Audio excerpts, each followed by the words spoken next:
It is not just the golden ray. It is a question that has never been answered. How could a floating fortress worth over $200 million, advertised as a masterpiece of modern stability, collapse in perfectly calm waters just 23 minutes after leaving the dock?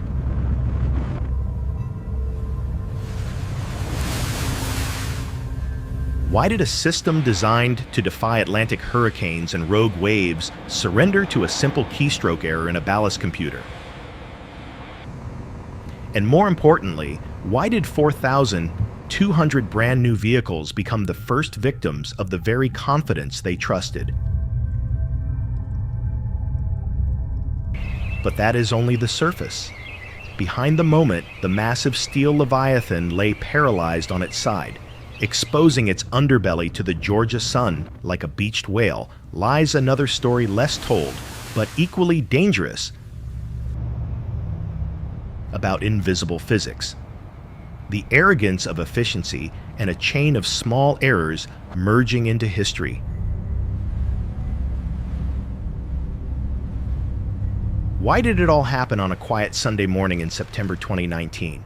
And what actually killed the Golden Ray? Was it the weight of the steel, the sharpness of the turn, or the human element? Stay tuned. Because the truth about the Golden Ray is unlike any story you know. September 8, 2019, the port of Brunswick, Georgia. The morning sun broke over the marshes, casting a warm amber glow on the St. Simons Sound. It was a perfect day for logistics. The air smelled of salt diesel and the specific chemically sweet scent of 4,200 brand new automobiles. At the center of this industrial cathedral stood the MV Golden Ray. She was not merely a ship, she was a floating skyscraper. A 656-foot steel box designed for a singular capitalist purpose: to move the American dream from the factory floor to the suburban driveway. She was a ro-ro, a roll-on, roll-off carrier, a vessel that functioned less like a boat and more like a massive multi-story parking garage wrapped in a hull. The scene inside the cargo hold was a symphony of precision. Stevedores drove the pristine Kias and Hyundais up the internal ramps with practice speed. Tires squealed on the epoxy floors. Doors slammed shut. Chains rattled as they were hooked to the chassis, cinching the vehicles tight to the deck. Every inch of space was monetized. To the untrained eye, it was a masterclass in efficiency. The logistical team had achieved a density that would make a sardine envious, stacking heavy SUVs on the upper decks to maximize the load. It was a scene of absolute industrial control. The steel walls hummed with the vibration of the generators, and the fluorescent lights gleamed off the polished hoods of the cars.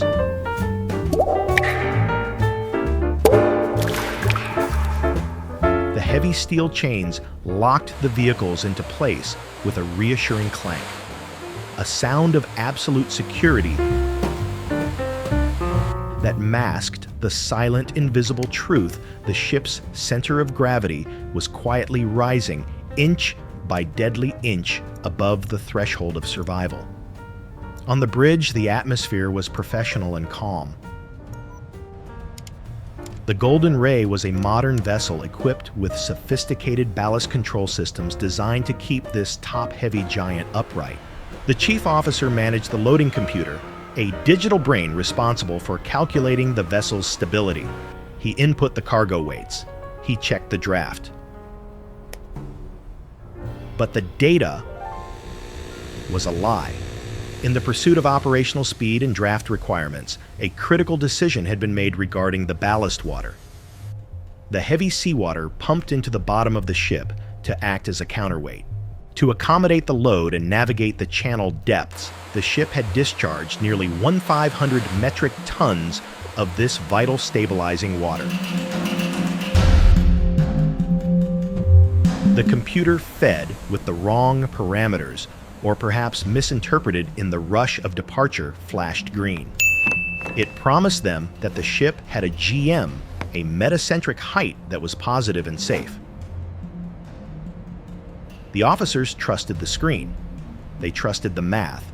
They believed that the thousands of tons of steel and rubber stacked high above the waterline were perfectly balanced by the hull below.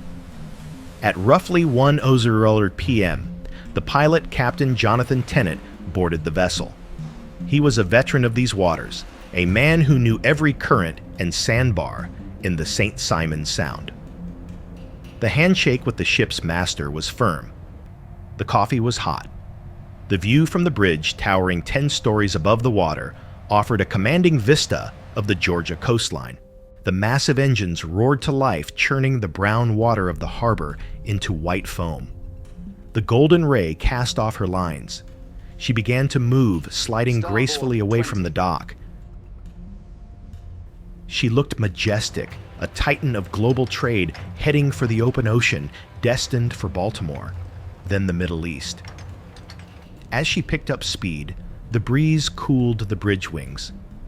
The crew settled into the routine of the voyage. The Sunday afternoon felt lazy and safe. There was no storm on the horizon. The water was as flat as a mirror.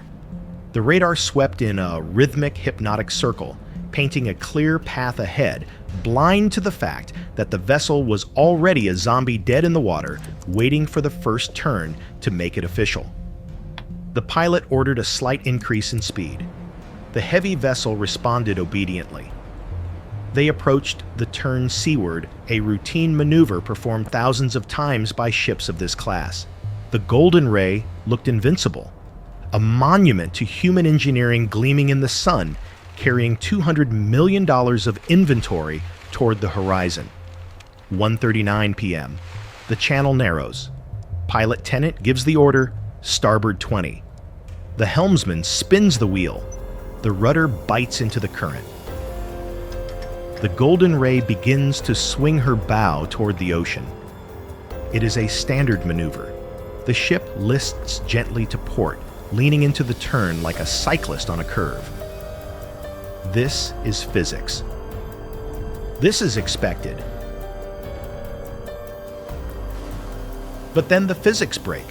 The ship leans.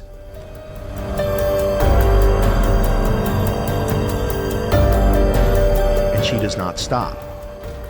Usually a vessel fights back. The righting arm, the inherent buoyancy of the hull, should push against the water, forcing the ship back to vertical.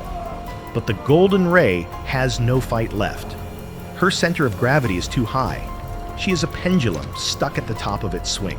As the pilot reaches for the radio, the horizon outside the bridge window rotates violently, syncing perfectly with the sickening slide of the captain's chair across the linoleum floor. Panic erupts on the bridge. Tennant shouts orders. Hard to port, counter rudder. He's trying to steer a falling building. The rudder is useless. The propeller is churning air. The laws of buoyancy have been repealed. Deep inside the belly of the beast, the world ends in a cacophony of steel. On the cargo decks, the nightmare begins. 4,200 cars are suspended in the dark. As the angle passes 40 degrees, the laws of friction fail. The heavy lashing chains designed to hold vehicles in rough seas are now holding the entire dead weight of SUVs hanging sideways. Snap. The first chain breaks with the sound of a gunshot, then another, then 1,000. It is a domino effect of destruction. Cars detach from the floor and plummet through the air, smashing into the walls, crushing into each other. Glass shatters. Metal crumples. The sound is deafening. A continuous grinding scream of industrial death as millions of dollars of inventory are pulverized in seconds.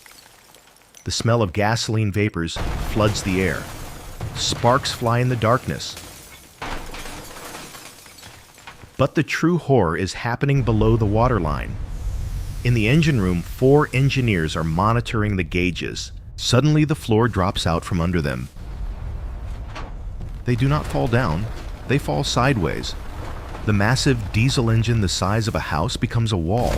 The wall becomes the floor. Tools, clipboards, and loose metal turn into shrapnel. The lights flicker and die. Total darkness. The ocean rushes in, not as a leak, but as a deluge. The cooling pipes burst. Scalding steam hisses into the black void. The temperature begins to rise. The water is rising with it. The exit. The door they walked through minutes ago is now 40 feet above their heads, unreachable. Back on the surface, the Golden Ray completes her death roll. She slams into the sandy bottom of the St. Simons Sound with a shudder that shakes the earth. She lies on her port side, an 80-degree angle of repose. The roar of the crashing cars stops. The engines cough and die.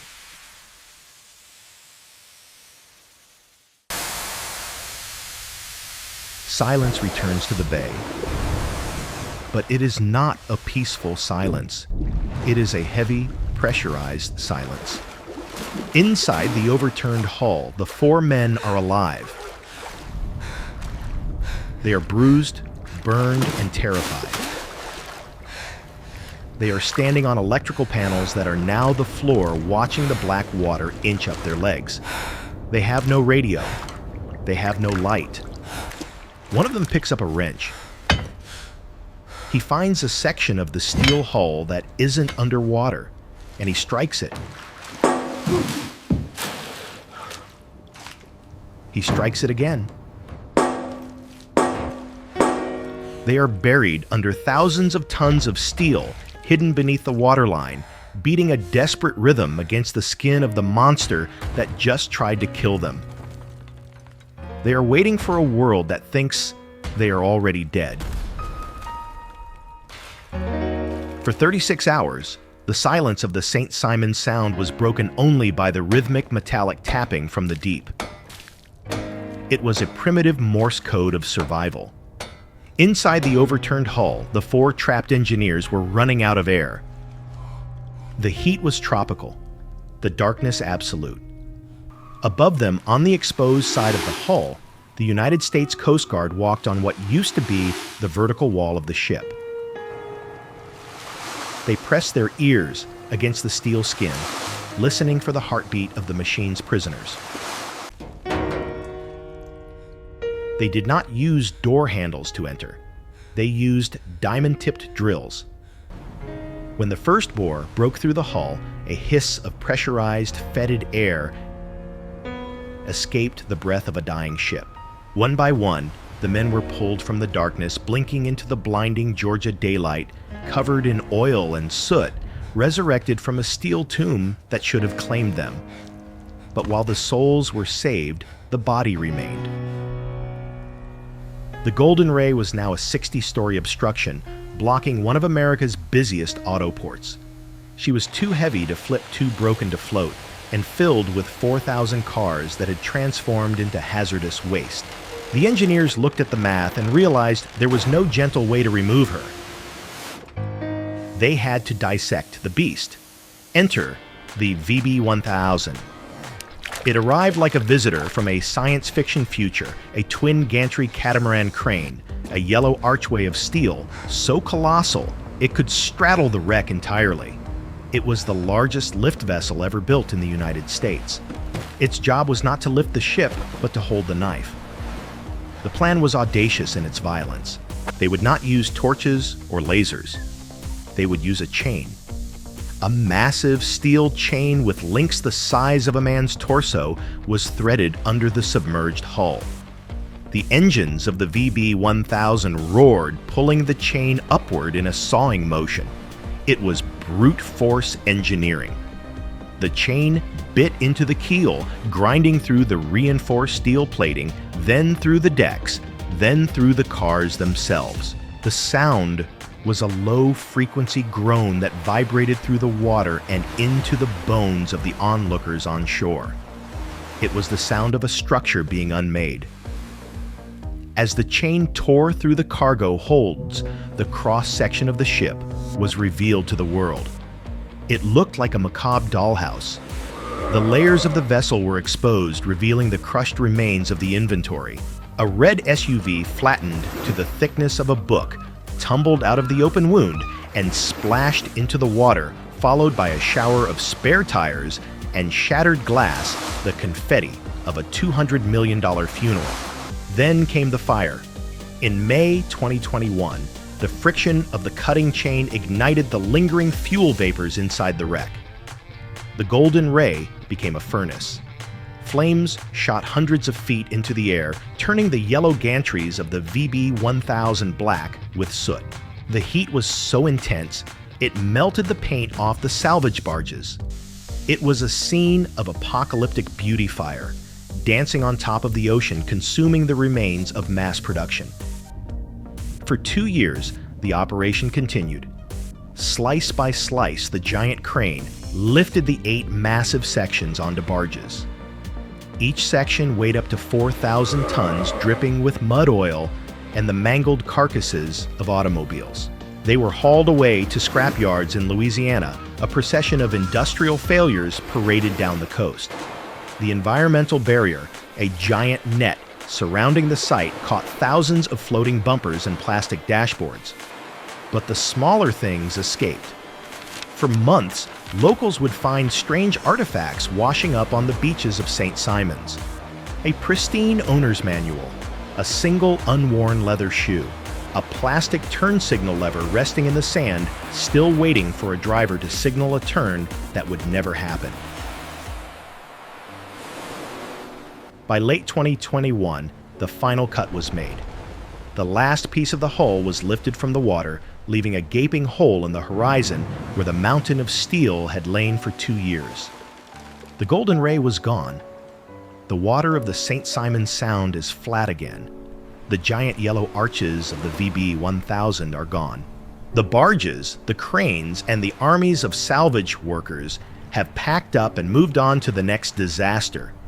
If you stand on the pier at Brunswick today, looking out toward the channel, there is nothing to suggest that a 20,000-ton Leviathan once lay there, bleeding oil and cars into the tide. The ocean is efficient. It heals its wounds quickly. It washes away the evidence.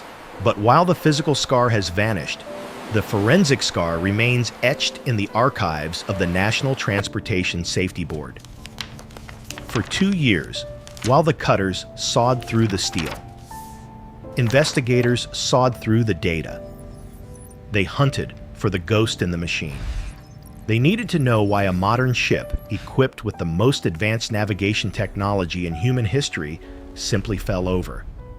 The answer, when it finally came, was terrifying in its banality. It was not a rogue wave. It was not a mechanical failure of the rudder. It was not a hidden reef. It was a math error. The investigation revealed that the Golden Ray was top-heavy, not by a little, but by a catastrophic margin.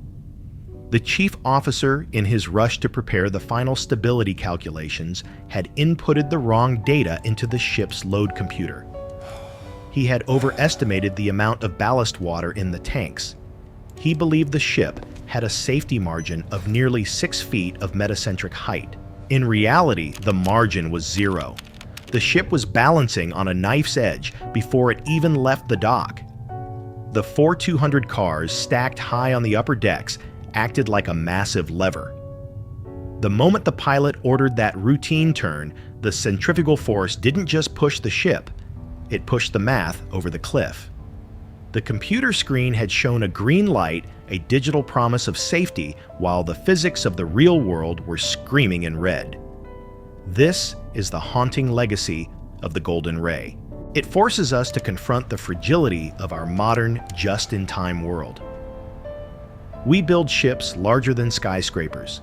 We fill them with inventory worth the GDP of a small nation. We automate the systems and trust the algorithms. But in the end, the entire system can be brought to its knees by a fatigued officer hitting the wrong key on a keyboard. The salvage operation cost upwards of $800 million. The cargo loss was another 200 million, a billion-dollar disaster caused by the absence of cheap, heavy water in the bottom of a hull. There is a profound irony in the destruction of the Golden Ray. We often view these massive machines as conquerors of nature. We look at their steel skins and their roaring engines and assume they are immune to the primal laws of the sea. But the ocean does not care about our engineering. It does not care about our insurance policies or our delivery schedules. The ocean is a strict auditor. It tests every weld, every rivet, and every calculation. And if the numbers do not balance, it collects its due. The Golden Ray was not destroyed by the sea. It was destroyed by arrogance. The arrogance of believing that we can cheat the center of gravity. The arrogance of prioritizing capacity over stability. The arrogance of trusting the screen over the sensation. Now the channel is open again. New ro-ro carriers steam past the spot where the wreck lay, carrying thousands more cars to the dealerships of America. Their decks are stacked high. Their engines hum with the same frequency. Their officers stare at similar screens, trusting similar green lights. But for the locals of St. Simon's Island, the memory lingers. They remember the sight of the beast on its side. They remember the smoke. And they remember the silence of those first 36 hours when 4 men tapped on the steel walls of a dark, inverted world, reminding us that inside every piece of global commerce, there are human hearts beating in the dark. The ship is gone. The cars have been melted down and recycled into new steel, perhaps, to build new cars or new ships. The cycle of production continues without a pause.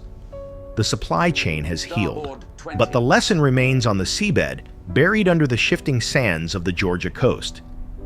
It is a quiet warning to the next captain, the next engineer, and the next industry titan who believes they have mastered the waves. You can build a fortress of steel. You can fill it with gold.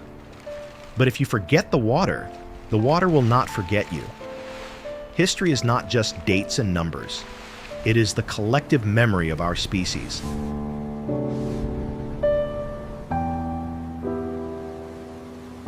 Thank you for taking the time to remember these events with us. If you have a story or an event you believe deserves to be told, leave it in the comments. We are listening.